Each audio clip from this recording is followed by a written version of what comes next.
Welcome to Gayatri kitchen. ఈరోజు recipe రవ్వ లడ్డు.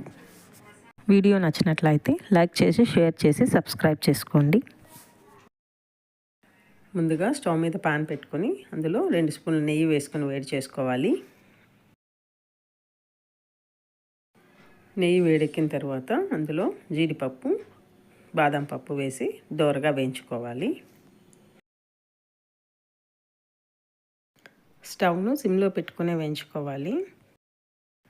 ఇలా జీడిపప్పు, బాదం పప్పు 2 రెడ్డిష్ బ్రౌన్ కలర్ వచ్చేంత వరకు వేయించుకొని పక్కన పెట్టుకోవాలి.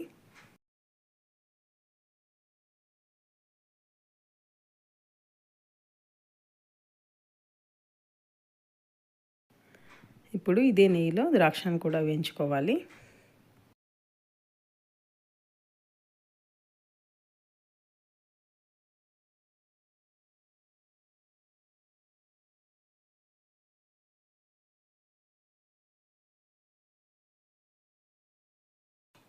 ద్రాక్షను వేయించుకున్నాక ఇదే నెయ్యిలో రవ్వను వేయించుకుందాము. నేను 2 కప్పుల బొంబాయి రవ్వను తీసుకుంటున్నానండి.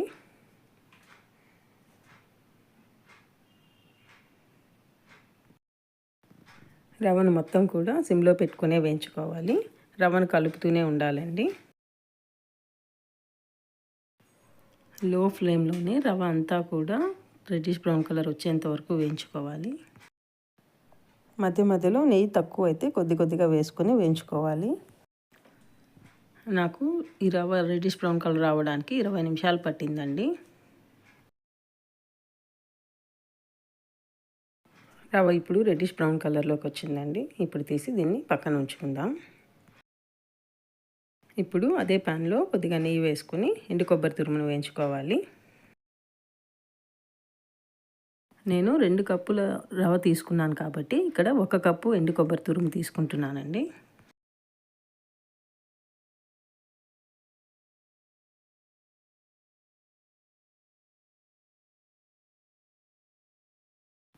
ఈ కొబ్బరి తురుమును కూడా స్టవ్ని లో ఫ్లేమ్లో పెట్టుకొని వేయించుకోవాలి.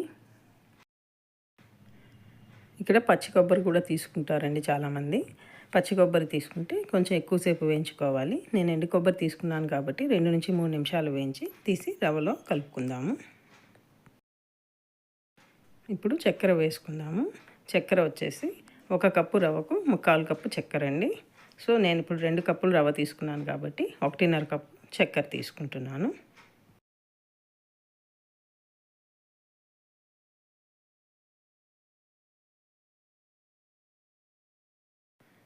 ఇప్పుడు ఒకసారి బాగా కలుపుకుందాము.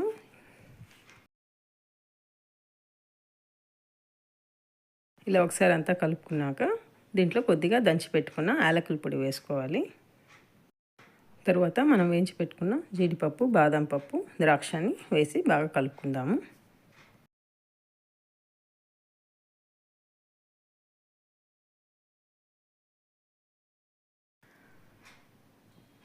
ఇలా మొత్తం రవ్వ, చక్కెర, కొబ్బరి పొడి అంతా కూడా బాగా కలుపుకున్నాక 1 గ్లాసు వేడి పాలు పోసి పక్కన ఉంచుకోవాలి ఒక 10 నిమిషాలు. 1 గ్లాస్ పాలు ఒకేసారి వేయకుండా 2-3 సార్లుగా కొద్దిగా వేసుకొని కలుపుకోవాలి. ఇలా పాలు పోసి ఒక 10 నిమిషాలు పక్కన పెట్టుకోవాలి. 10 నిమిషాల తర్వాత మళ్ళీ ఒకసారి బాగా కలుపుకొని చిన్న చిన్న లడ్డూల మాదిరిగా చేసుకోవాలి.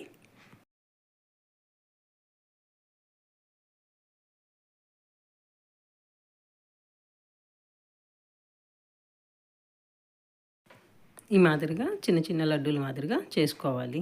అంతేనండి, రవ్వ లడ్డు రెడీ అయిపోయింది.